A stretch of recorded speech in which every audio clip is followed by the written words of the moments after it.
இந்திய ஜனநாயகத்தின் ஒரு மகத்தான விழுமியம் நீங்கள். எனவே எப்பொழுதுமே இந்திய கம்யூனிஸ்ட் கட்சி பத்திரிகைக்கும் ஊடகங்களுக்கும் கருத்த முன்னுரிமையை மரியாதையை செய்கிறது. நீங்கள் இல்லை என்றால் கருத்தியல் ஜனநாயகம் வளராது. அந்த வகையில் உங்களை சந்திப்பதில் மிக்க மகிழ்ச்சி.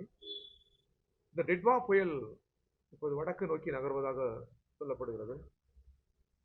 கடும் மழை புயல் வீசக்கூடும். தமிழக அரசாங்கம் எல்லா வகையிலும் தயார் நிலையில் இருப்பதாக தமிழக முதல்வர் அறிவித்திருப்பது சிறப்புக்குரியது. எங்கள் கட்சியும் மாநில குழுவின் சார்பிலும் தேசிய குழுவின் சார்பிலும் நாங்கள் வேண்டுகோள் விடுத்திருக்கிறோம். எங்கள் கட்சி வேண்டுகோள் விடுத்திருக்கிறது. அவ்வாறு புயல் வெள்ள மழை பாதிப்பில் ஏழைகள் எளியவர்கள் பாதிக்கப்படுகிற போது நாம் பார்வையாளராக இருந்துவிடக்கூடாது. இளம் பருவம் உள்ள தோழர்கள் களப்பணியில் ஈடுபட வேண்டும், அரசோடு ஒத்துழைக்க வேண்டும் என்று நாங்கள் கேட்டுக்கொள்கிறோம். அதேபோன்று புதுக்கோட்டை மாவட்டத்தில் காவிரி குண்டாறு இணைப்பு திட்டத்தை உடனடியாக நிறைவேற்ற வேண்டும் என்று எங்கள் கட்சியினுடைய மாவட்ட குழு பல்வேறு போராட்டங்களை நடத்தியிருக்கிறது. அதை நாங்கள் நினைவூட்டுகிறோம். ஒன்றிய அரசும் இதற்கு உரிய நிதியை வழங்க வேண்டும் என்று வலியுறுத்துகிறோம். அதே போன்று ஏழை எளிய மக்கள் வீடு கட்டி குடியிருப்போம், அவர்களுக்கான வகை மாற்றம் செய்து உடனடியாக பட்டா வழங்க வேண்டும் என்று புதுக்கோட்டையில் இந்திய கம்யூனிஸ்ட் கட்சி பலமுறை இயக்கங்களை நடத்தியிருக்கிறது. அதையும் நினைவூட்டி அந்த எளிய மக்களுக்கு உரிய வழிவகை செய்ய வேண்டும் என்று கட்சியின் மாநில குழுவின் சார்பில் நான் வலியுறுத்தி கேட்டுக்கொள்கிறேன். அதே போன்று அபாயகரமான தொழில்களில் பெண்களை ஈடுபடுத்தும் வரைவு சட்ட திருத்தத்தை திரும்ப பெற வலியுறுத்தி இன்றைக்கு தமிழ்நாடு முழுவதும் உழைக்கும் பெண்கள் போராடுகிறார்கள். அவர்களோடு நாங்கள் ஒருமைப்பாட்டை தெரிவிக்கிறோம். தமிழக அரசு பல நல்ல திட்டங்களை தமிழக பெண்களுக்காக கொண்டு வந்திருக்கிறது. குறிப்பாக புற்றுநோய் பாதித்தால் அந்த பெண்களுக்கு இல்லம் தேடி சென்று மருத்துவம் அளிக்கிற நல்ல திட்டங்களை தமிழக அரசு கொண்டு வந்திருக்கிறது. அதுபோல் அதே பார்வை இந்த அபாயகரமான தொழில்களில் பெண்களை ஈடுபடுத்துகிற அந்த வரைவு சட்டத்திலும் செலுத்தி இந்த உழைக்கும் மக்கள் உழைக்கும் பெண்களின் கோரிக்கையை நிறைவேற்ற வேண்டும் என்று நான் தமிழக அரசை வலியுறுத்தி கேட்டுக்கொள்கிறோம். அதே போன்று தூய்மை பணியாளர் கோரிக்கைகளை அரசு நிறைவேற்ற வேண்டும், போராடுகிறவர்களை அழைத்து உரையாடல் செய்ய வேண்டும் என்று நான் தமிழக அரசாங்கத்தை கேட்டுக்கொள்கிறோம். உணவுத்துறையில் தமிழ்நாடு சிறந்து விளங்குகிறது. அது உள்ளூர் உணவுத்துறையில் தமிழ்நாடு மிகச் சிறப்பாகவே இருக்கிறது.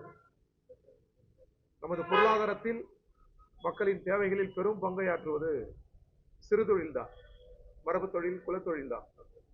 மரபு தொழில், சிறு தொழில் மிக எளிய தொழில் தான். இந்த தொழிலை ஊக்குவிக்கிற வகையில் நமது தொழில்துறை அமைச்சர் பி.டி. ராஜா அவர்கள் தமிழ்நாட்டில் உள்ளூர் உணவுகளை தயாரித்து அதை மாநிலம் கடந்து நாடு கடந்து கொண்டு செல்வதற்குரிய ஒரு பெரும் தொழில் திட்டத்தை அவர் முன்மொழிந்திருக்கிறார். பல இடங்களில் பேசி வருகிறார். அது நல்லது, அதை நாங்கள் வரவேற்கிறோம். நாடு கடந்த நிறுவனங்கள் பெரும் ஒரு உணவு படையெடுப்பை நடத்துகிறார்கள். அது நமது தமிழ்நாட்டின் மரபு சார்ந்த உணவுகள், தமிழர்களின் பண்பு சார்ந்த உணர்வுகள் மீது தொடுக்கப்படுகிற பெரும் தாக்குதல் அது. எனவே இது ஒரு நல்ல திட்டம். நமது நகர்ப்புறங்களில் கிராமப்புறங்களில் இருக்கிற நம்முடைய தாய்மார்களை ஈடுபடுத்தினாலே உணவுத்துறையில் தமிழ்நாடு மிக பிரம்மாண்டமான வளர்ச்சி அடையும். அது ஒரு நல்ல திட்டம். அதை விரிவாக்க வேண்டும் என்று நான் கேட்டுக்கொள்கிறேன். அந்த திட்டத்தை நிறைவேற்ற வேண்டும் என்று நாங்கள் கேட்டுக்கொள்கிறோம். டெல்லியில் இந்த குளிர்கால கூட்டத்தொடரிலேயே தமிழ்நாட்டிற்குரிய நிதியை ஒதுக்க வேண்டும், அதை அறிவிப்பு செய்ய வேண்டும் நாடாளுமன்றத்தில். குறிப்பாக குறுவை பாதித்த விவசாயிகளுக்கு உரிய நிதியை ஒன்றிய அரசு உடனடியாக வழங்க வேண்டும். அதே போன்று ஒன்றிய அரசுக்கு நாங்கள் பாராட்டு தெரிவிக்கிறோம். பிரதமர் மோடிக்கு ஒரு பாராட்டு. இலங்கை புயல் வெள்ளத்தால் பாதிக்கப்பட்ட போது உடனடியாக உதவி செய்கிற கப்பல்களை அனுப்பியிருக்கிறார்கள், உதவி பொருட்களை அனுப்பியிருக்கிறார்கள். அது நல்லது. நம்முடைய அண்டை மாநிலங்கள், சிறிய மாநிலங்கள், சீனாவை தவிர்த்து பிற மாநிலங்கள் உதவியை எதிர்பார்க்கிற நாடுகள் தான். சீனா நம்மை போன்ற பெரிய நாடு, அது புயல் வெள்ளங்களை எதிர்கொள்ளும் இந்தியா போல். ஆனால் சிறிய நாடுகளால் எதிர்பாராத இயற்கை சீற்றங்கள் வருகிற போது எதிர்கொள்ள முடியாது, தடுமாறும். இந்தியா போன்ற இராணுவ வலிமை கொண்ட, பொருளாதார வலிமை கொண்ட ஒரு நாடு அண்டை அயல் நாடுகளுக்கு, சிறு எளிய நாடுகளுக்கு உதவி செய்வது என்பது நல்லது. இதை நாங்கள் வரவேற்கிறோம். இலங்கைக்கு அந்த உதவி செய்ய வேண்டும். இந்த உதவியை மனதில் வைத்து தமிழக மீனவர்களை தொந்தரவு செய்வதை இலங்கை அரசு நிறுத்த வேண்டும். சுடுவது, அவர்களை வாழ்வாதாரத்தின் மீது தொடர்ந்து தாக்குதல் தொடுப்பது, இது போன்ற முறைமையிலிருந்து இலங்கை அரசு ஒரு புதிய சிந்தனைக்கு வர வேண்டும் என்று நாங்கள் கேட்டுக்கொள்கிறோம். அதே போன்று மூன்றாம் உலக நாடுகளுக்கு அமெரிக்காவில் இடமில்லை என்கிறார் ட்ரம்ப். ஆக இந்தியர்களில் பெரும்பாலும் தமிழர்கள் தான் அங்கே இருக்கிறார்கள், சிலிகான் உள்ளிட்ட பகுதிகளில். அப்படினால் இந்தியர்களுக்கு இடமில்லை என்கிறார் ட்ரம்ப். பிரதமர் வாய் திறக்க வேண்டும். நாடாளுமன்றத்திலே இது பற்றி அவர் பேச வேண்டும் என்று நாங்கள் கேட்டுக்கொள்கிறோம். டிசம்பர் 4 புட்டின் இந்தியா வருகிறார். எங்கள் தேசிய கட்சி இது பற்றி அறிக்கைகள் தரும். ஆனால் அவர் வருகிற பொழுது இந்தியர்கள் ரஷ்ய ராணுவத்தில் இருக்கிறார்களா இல்லையா என்பதை புட்டின் சொல்ல வைக்க வேண்டும். புட்டினை சொல்ல வேண்டும். தமிழர்கள் படிக்க சென்ற தமிழர்கள் யாராவது ரஷ்ய ராணுவத்தில் இருக்கிறார்களா? இது பற்றி ரஷ்ய அதிபர் சொல்ல வேண்டும். சொல்வதற்குரிய நிர்பந்தத்தை இந்திய பிரதமர் தர வேண்டும். அதே போன்று விண்வெளி ஆய்வில் தனியார் மையத்தை ஊக்குவிக்கிற வகையில் நாட்டின் பிரதமர் பேசுவது ஆபத்து. இன்றைக்கு விண்வெளி ஆய்வில் இந்தியா தான் உலகத்திலேயே தலை சிறந்த நாடுகளில் ஒன்று. அமெரிக்காவை கூட நம்மால் விஞ்ச முடியும். ராகேஷ் சர்மா, மல்கோத்ரா போன்றவர்கள் விண்வெளிக்கு செல்கிற பொழுதே இந்திய கம்யூனிஸ்ட் கட்சி அதை வரவேற்றது. இந்தியா அந்த துறையில் புதிய திசையை நோக்கி செல்கிறது. பிரம்மாண்டமான சாதனைகளை அது நிகழ்த்தும் என்கிற நம்பிக்கை எங்களுக்கு இருக்கிறது. இந்திய அறிவியல் விஞ்ஞானிகள், தொழில்நுட்ப வல்லுநர்கள், தொழிலாளர்கள் மீது எங்களுக்கு முழு நம்பிக்கை இருக்கிறது. இந்த சூழலில் இந்த அற்புதமான விண்வெளி ஆய்வு திட்ட பணிகள், அந்த நுட்ப பணிகள் நாடு சார்ந்து இருக்க வேண்டுமே அன்றி தனியார் கரங்களில் அதை தரக்கூடாது என்று நாட்டின் பிரதமரை நாங்கள் வலியுறுத்தி கேட்டுக்கொள்கிறோம். அதே போன்று ஒரே நாடு ஒரே தேர்தலை கைவிட வேண்டும் என்று நாங்கள் கேட்டுக்கொள்கிறோம். அது இந்தியா போன்ற பல கோடிக்கணக்கான வாக்காளர்களை கொண்டிருக்கிற பல கட்சி இயங்குமுறை கொண்ட நாடாளுமன்ற ஜனநாயக நாட்டிற்கு ஏற்புடையது அல்ல என்று நாங்கள் பிரதமரை வலியுறுத்துகிறோம். பிரதமர் அது குறித்து எதிர்க்கட்சிகளின் கோரிக்கைக்கு செவிமடுக்க வேண்டும். டெல்லி மூச்சு திணறுகிறது என்று எதிர்க்கட்சி தலைவரே குற்றம் சாட்டுகிறார். இது உண்மை. எக்கலாஜிக்கல் கிரைசிஸ் ஏர் பொல்யூட்டட். கோடிக்கணக்கான வாகனங்களால், தொழிற்சாலைகளால், அது ஏற்படுத்துகிற மாசுக்களால் டெல்லி மூச்சு திணறுகிறது. குழந்தைகளை அது பாதிக்கிறது. எனவே வருகிற குளிர்கால கூட்டத்தொடரிலேயே ஒன்றிய அரசு இது குறித்து விவாதிக்க வேண்டும் என்று எதிர்க்கட்சி தலைவர் சொல்வதை தமிழ்நாட்டிலிருந்து நாங்கள் அதை வழிமொழிகிறோம். அதே போன்று வேலையில்லா திண்டாட்டத்திற்கு கூடுதல் முன்னுரிமையை ஒன்றிய அரசு தரும் என்று வாக்குறுதிகள் தரப்பட்டது. ஒவ்வொரு மாநிலத்திலும் வேலையில்லா திண்டாட்டத்தை முடிவுக்கு கொண்டு வருவதற்கு ஒன்றிய அரசு திட்டங்களை தீட்டும், நிதியை ஒதுக்கும் என்று பிரதமர் சொன்னார். தமிழ்நாட்டிற்கு என்ன நிதி ஒதுக்கினார், என்ன திட்டத்தை உருவாக்கினார் என்பதையும் இந்த குளிர்கால கூட்டத்தொடரிலே அவர் சொல்ல வேண்டும் என்று நாங்கள் கேட்டுக்கொள்கிறோம். சார் தடுமாறுகிறது. முதல்வர் வேண்டுகோளை ஏற்று குறைந்தபட்சம் தள்ளி வைக்கவாது செய்ய வேண்டும். அந்த இறுதி கால தேதிகளையாவது, அது விதித்திருக்கிற அந்த கெடு, இதையாவது பரிசீலனை செய்து தள்ளி வைக்க வேண்டும் என்று நாங்கள் கேட்டுக்கொள்கிறோம். முற்றிலுமாக தோல்வியடைந்த ஒன்றை தேர்தல் ஆணையம் திணித்துக் கொண்டே இருக்கிறது. அது நல்லதல்ல. தமிழக முதல்வர் கேட்டுக்கொண்ட பிறகும், தமிழக சட்டமன்றம் கேட்டுக்கொண்ட பிறகும் தேர்தல் ஆணையம் பிடிவாதமாக இருப்பது என்பது தேர்தல் ஆணையம் ஒன்றிய அரசின் பிடிக்குள் சிக்கிவிட்டதை காட்டுகிறது. இது நமது நாடாளுமன்ற ஜனநாயகத்திற்கு நல்லதல்ல. நிறைவாக ஆளுநர் 2 தினங்கள் பேசாமல் இருக்கிறார். அவர் ஏதாவது பேச வேண்டும். தமிழ்நாட்டில் அவர் ஏதாவது பேசினால்தான் ஒரு சிந்தனை கிளர்ச்சி பெரிய அளவில் ஏற்படும் என்று அவர் நினைக்கிறார். அதை நாங்கள் வரவேற்கிறோம். தமிழ்நாடு ஆளுநர் அவர்கள் அவர் கற்ற கல்வி சாலைகளில் பெறாத பாடங்களை தமிழ் மண்ணில் அவர் பெறுவார். ஏனென்றால் தமிழ்நாடே ஒரு சிறந்த மானுடவியல் பல்கலைக்கழகம். இதுபோல் ஒரு நல்லிணக்க பூமி எங்கும் இல்லை. பிறரை மதிக்கிற பூமியும் எங்கும் இல்லை. பிறர் சிறப்புகளை ஏற்கிற பூமியும் எங்கும் இல்லை. இது வெறும் மொழி பெருமை அல்ல, தமிழ் நாட்டின் பெருமை அல்ல, இது உண்மை. எனவே இந்த மாநிலம் கற்றுத்தருகிற செழுமையான பாடங்களோடு அவர் திரும்பி செல்ல வேண்டும். அவர் இங்கேயே நீடிக்க வேண்டும். தினந்தோறும் இது ஏதாவது காரல் மார்க்ஸை பற்றியோ, லெனினை பற்றியோ, பெரியாரை பற்றியோ, அம்பேத்கரை பற்றியோ, நேருவை பற்றியோ ஏதாவது அவர் தாக்குதல் தொடுத்துக் கொண்டே இருக்க வேண்டும். அப்பொழுதுதான் தமிழ்நாடு புரிகிற வினையை அவர் புரிந்து கொண்டு அவர் சிந்தனையில் மாற்றம் ஏற்பட்டு நல்ல சிந்தனையோடு அவர் திரும்பி செல்வார். எனவே அவரது கருத்தியல் போருக்கு நாங்கள் தயாராக இருக்கிறோம். தேவைப்பட்டால் ஒரு இருக்கையை ஆளுநர் மாளிகையிலே அவர் போட்டு தமிழ்நாட்டில் இருக்கிற அரசியல் கட்சிகளை அவர் விவாதத்துக்கு அழைக்கலாம். நாங்கள் தயாராகவே இருக்கிறோம். நன்றி, வணக்கம். ஆளுநர் வந்து நம்ம சொல்றது கரெக்ட். ஆனா இதுல வந்து இன்னைக்கு சபாநாயகர் ஆளுநர் ஒரு தீவிரவாதி இருக்காரு. அது வந்து ஏற்கத்தக்கதாக மத நீதிக்கும் மத நல்லிணக்கத்தையும் இந்த இதுல ஒரு சபாநாயகரே இது போன்ற வார்த்தைகளை இல்ல, நான் இப்படி மாற்றி சொல்றேன். ஆளுநர் நீதித்துறையை பற்றி நீதிமன்றங்களை பேசியது ஒரு தீவிர கம்யூனிஸ்ட் போல் தான் அவர் பேசியிருக்கிறார். நல்ல தீவிர இடது சந்தையோடு தான் அவர் பேசியிருக்கிறார்.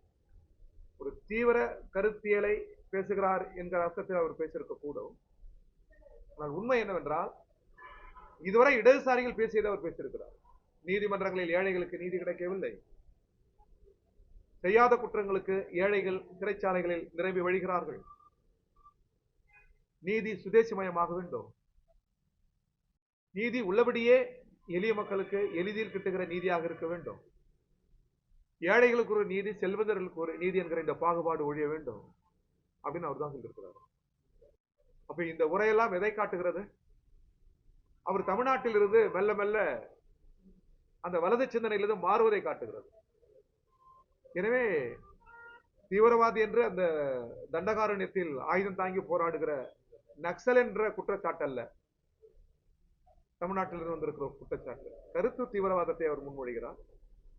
அவரை போன்றே அதே கருத்து தீவிரவாதத்தை முன்மொழிந்து பதிலளிக்க நாம் விரும்பவில்லை. அவர் கருத்து தீவிரவாதத்தை முன்மொழிந்தாலும் நாங்கள் ஜனநாயக தீவிரவாதத்தால் அவருக்கு பதிலளிப்போம்.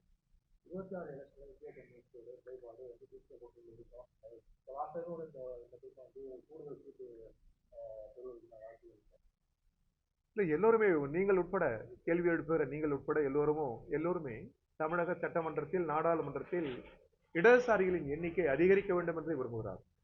அமர்தியாசன் சொன்னது போன்று இடதுசாரிகளை முற்றிலுமாக தோற்கடித்து சட்டமன்றங்களிலோ நாடாளுமன்றங்களிலோ உழைக்கும் மக்களின் குரல் இல்லாமல் நடைபெறுவது நல்லதல்ல. அவர்கள் இருப்பது உழைக்கும் மக்கள், ஏழைகள், எளிய மக்களின் குரல் அப்படின்னு சொன்னாரு டாக்டர் கலைஞர். நாம் பெரிதும் மதிக்கிற டாக்டர் கலைஞர் என்ன சொன்னாரு? மக்கள் நல கூட்டணியில் நாங்கள் ஒரு இடம் கூட வெற்றி பெற முடியவில்லை. அப்போது டாக்டர் கலைஞர் சொன்னது, அந்த பழுத்த அரசியல் தலைவர் சொன்னது, இடதுசாரிகள் இல்லாத சட்டமன்றம் அவ்வளவு சிறப்பாக இல்லை என்று சொன்னார். அவர் ஒரு பெரிய அரசியல் தலைவர், பழுத்த அனுபவம் உள்ளவர். அவர் சொல்கிறார் என்றால் அதுல அரசியல் அடர்த்தி இருக்கிறது.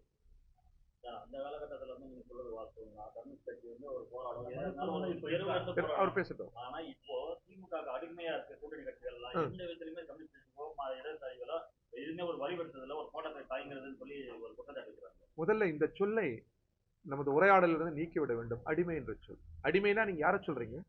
கருப்பின மக்களையா? அடிமை என்ற சொல் கூடாது. அடிமைப்படுத்தப்பட்ட மக்கள். எனவே இந்த சொல்லே பிழை. கம்யூனிஸ்டுகள் ஒரு நிமிஷம் அவர் பதில் சொல்லிடுறேன். அதாவது உங்கள் கேள்வியை நான் வரவேற்கிறேன், அதை மதிக்கிறேன். ஆனால் அந்த அடிமை என்ற சொல்லை நம்ம நீக்கிடணும். இந்திய கம்யூனிஸ்ட் கட்சியை பொறுத்தவரை திராவிட முன்னேற்ற கழகத்தை ஆதரிக்கிறது, மிக வலுவாக ஆதரிக்கிறது. எதற்காக என்றால் திமுக தலைவரும் தமிழக முதல்வரும் துவைக்க இருக்கிற போர் மாநில உரிமைகளை காக்கிற போர், நாடாளுமன்ற ஜனநாயகத்திற்கான போர், அரசியல் சட்ட முறைமைக்கான போர், நாம் அனைவரும் கூடி வாழ்கிற கூட்டு செய்வுக்கான போர். பிரதமர் என்ன பேசுறாரு? தமிழ்நாட்டில் தாக்கப்படுகிறார்கள் வட மாநிலத்தவர் திமுகவினரால். அது உண்மையா? உள்துறை அமைச்சர் என்ன சொல்றாரு? ஒரிசாவினுடைய பொருட்கள் திருடு போய் இருக்கிறது, புகழ் வாய்ந்த ஆலயங்களினுடைய பொருள் திருடு போய் இருக்கிறது, திருடியவர்கள் தமிழர்கள்ன்றாரு. இது ரெண்டுமே நமது ஒற்றுமையை கெடுக்கிற, இந்திய ஒற்றுமையை கெடுக்கிற சொல். பேசுவது பிரதமர், உள்துறை அமைச்சர். அதுபோல இன்றைக்காவது முதல்வர் பேசியிருக்காரா? நம்முடைய அரசியல் கட்சி தலைவர் பேசுகிறோமா? தமிழ் மக்களுக்கு அத்தகைய சிந்தனை இருக்கிறதா? இல்லை. எனவே முதல்வர் துவைக்க இருக்கிற நாடாளுமன்ற ஜனநாயகத்தை காக்கிற போரில் நாங்கள் உறுதியாக இருக்கிறோம். பிரதமரை நாங்கள் எதிர்க்கிறோம். என்னடா, நாடாளுமன்ற ஜனநாயகத்தை சிதைப்பதால் எதிர்க்கிறோம். அதே குரலை மாநில முதல்வருக்கு எதிராக எங்களால் திருப்ப முடியாது. ஏனால் அதிகாரம் குவிந்திருக்கிற இடம் ஒன்றிய அரசு, பிரதமர். இங்கே அதிகாரம் குவிந்த இடம் அல்ல அது. அதிகாரத்துக்கு இன்னும் நாம் போரிடுகிறோம்.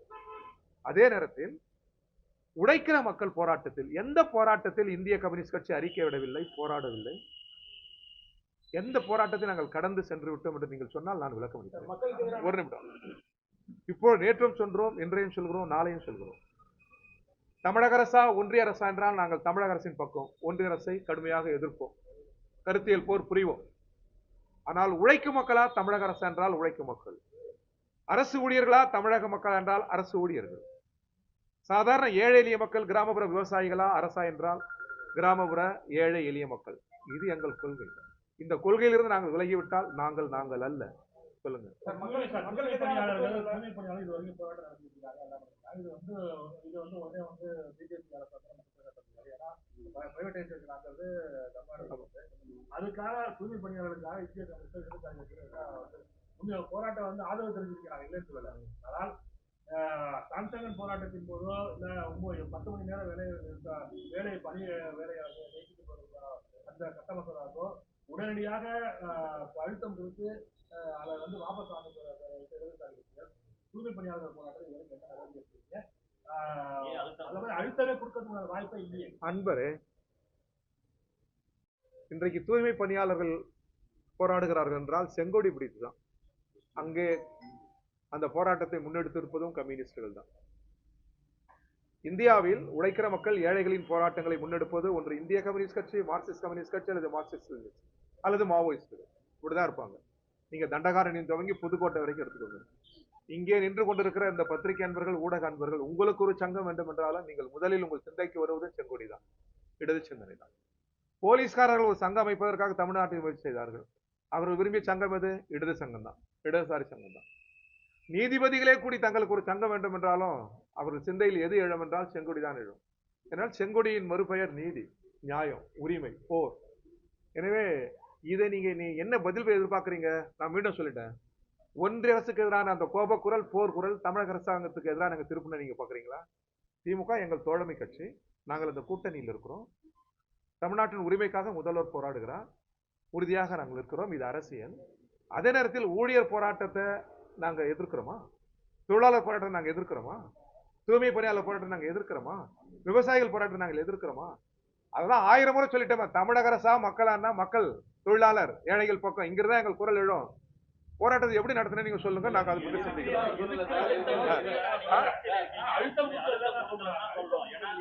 இடதுசாரிகள் இருக்கீங்க, இப்ப பலம் வாய்ந்த இடதுசாரி சொல்றீங்க, போராடணும்னு சொல்றீங்க, ஏழை எளிய மக்களுக்கு போராடுறீங்க.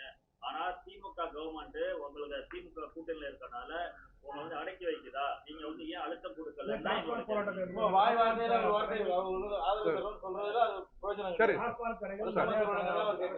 சார், எங்கள் அறிக்கைகள் அன்பர்களே, ஓகே ஓகே ஓகே, புரியுது புரியுது, உங்க குரல் புரியுது, உங்க ராகம் புரிகிறது, நோக்கமும் எனக்கு புரிகிறது. இல்ல இல்ல இல்ல, இவ்வளவு கோவம் வர வேண்டிய அவசியம் இல்லை. இல்ல இல்ல, நீங்க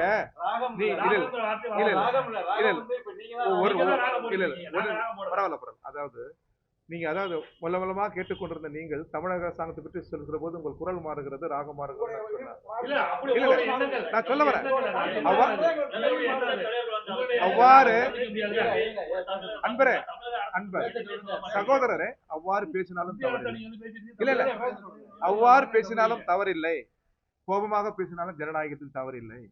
நேர் எதிர் கருத்தும் எதிர்மறை கருத்தும் ஜனநாயகத்தை வலுவாக்கும். நான் அதெல்லாம் சொல்ல வரல. உங்களோட நான் உரையாடல் பண்றேன்.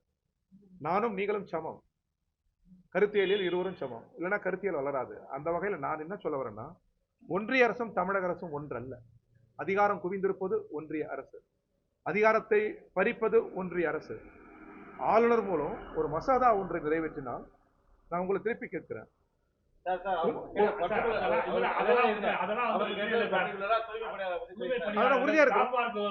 உறுதியா இருக்கிறோம். டாஸ்மார்க் பாருங்க, டாஸ்மார்க் தொழிலாளர்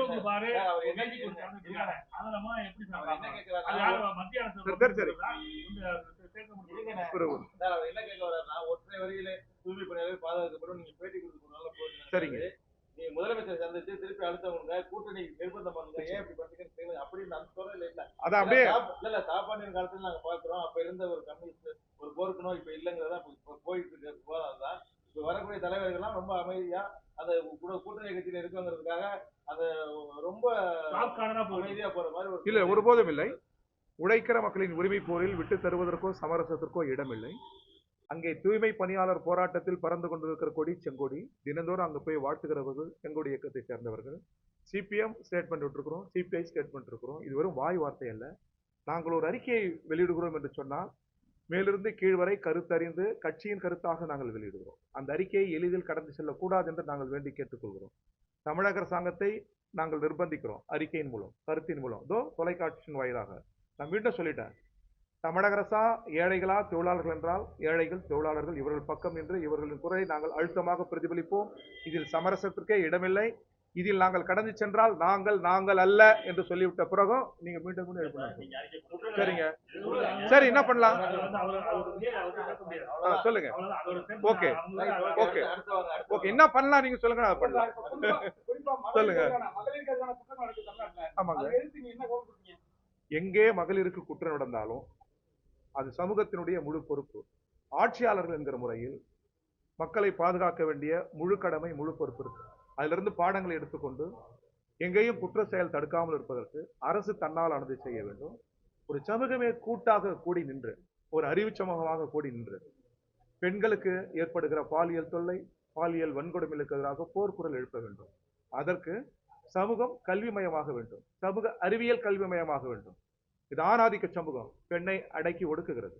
பெண் தாய், பெண் சகோதரி, பெண் காதலி, பெண் மனைவி, வாழ்வின் சகல பரிமாணங்களிலும் பெண் ஆணை விட எல்லா வகையிலும் உயர்ந்தார். அந்த சமூக அறிவியல் கல்வி வந்து சமூகமே கூட்டாக பெண்ணை அணைத்துக் கொள்கிற, பெண்ணை போற்றுகிற ஒரு சமூகம் எழ வேண்டும். இதற்கு சமூக அறிவியல் கல்வி எழ வேண்டும். சொல்லுங்க. அது வந்து ஏற்றளவு தான் இருக்கு. நீங்க பெண்கள் வந்து அடிச்சிருப்பாங்க, பெண்கள் வந்து அடிமையா இருக்காங்க, ஏற்றளவு தான் இருக்கு. இப்ப எல்லா பெண்கள்ட்ட மதிக்க ஆம்பளை தான் கிடைக்கிறாங்க. அப்படிதான் முடியாது, அதெல்லாம் மாறி இல்ல, அது தப்பு தப்பு அது அந்த தப்பு. இன்னமும் இல்ல, ஒரு நிமிஷம், இன்னமும் கருவறையில் இருக்கிற குழந்தை ஆனா பெண்ணா என்று அறிய பெண் துடிக்கிறது, மனம் துடிக்கிறது. 12 மணிக்கு ஒரு பெண் நடந்து கொன்றால் அது கற்போடு சம்பந்தப்படுத்தி பார்க்கிறோம். நம் வீட்டு பிள்ளைகளாக இருந்தாலும் கூட ஒரு பெண் ஆணோடு சிரித்து பழக முடியவில்லை. இவை எல்லாம் மாறி ஆணும் பெண்ணும் சமம் என்கிற ஒரு நல்ல சமூக அறிவியல் சிந்தனை எழுகிற ஒரு சமூகம் எழ வேண்டும். பெண் என்றால் அது நம் குடும்பம், பெண்ணுக்கு துயர் என்றால் அது நம் துயரம். எனவே பெண்ணுக்கு ஏற்படுகிற துயரை சமூகமே எதிர்த்து நிற்கிற ஒரு புதிய சமூகம் ஒன்று எழ வேண்டும். அதற்கு நீங்களும் நானும் சேர்ந்து வினைபுரிய வேண்டும்.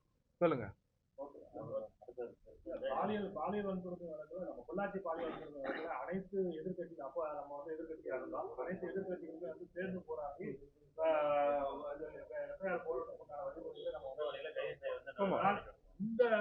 இந்த அரசாங்கத்துல தொடர்ந்து பாலியல் வன்கொடுமையில் எவ்வளவு நடந்துட்டு நீங்க அறிவீங்க.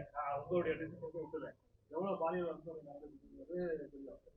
வெறும் அறிக்கையை மட்டும் வெளியிட்டு விட்டு நம்ம வந்து கூட்டணி கட்சி, திமுக கூட்டணி கட்சிகள் சும்மாவே இருக்காங்க, குற்றச்சாட்டு பரவலாவே இருக்கு. நாங்க சொல்லல, ராகமும் நாங்க பாடல.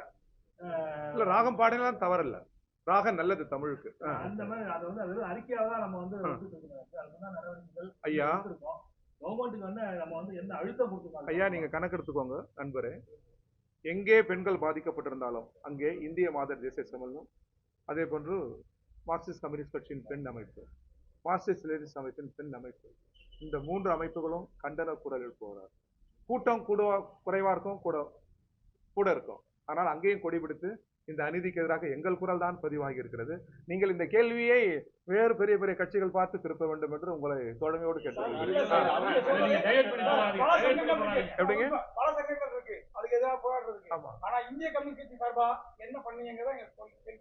எல்லா அநீதிகளுக்கு எதிராகவும் எங்கள் பெண் தோழர்கள் குரல் எழுப்பியிருக்கிறார்கள். நாங்கள் போராடுவோம்.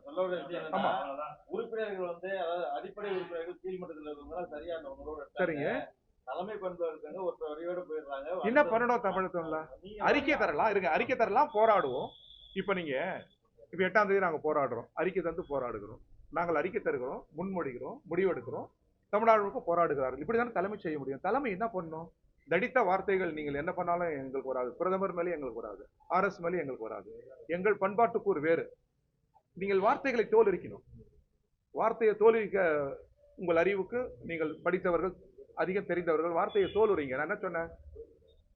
தமிழக அரசா உழைக்கும் மக்களா என்றால் எப்பொழுதும் உழைக்கும் மக்கள் தான். இல்லை என்றால் அதை கடந்து சென்றால் நாங்கள் அல்ல அப்படின்னா நாங்கள் கம்யூனிஸ்டுகளே அல்லன்னு அர்த்தம்.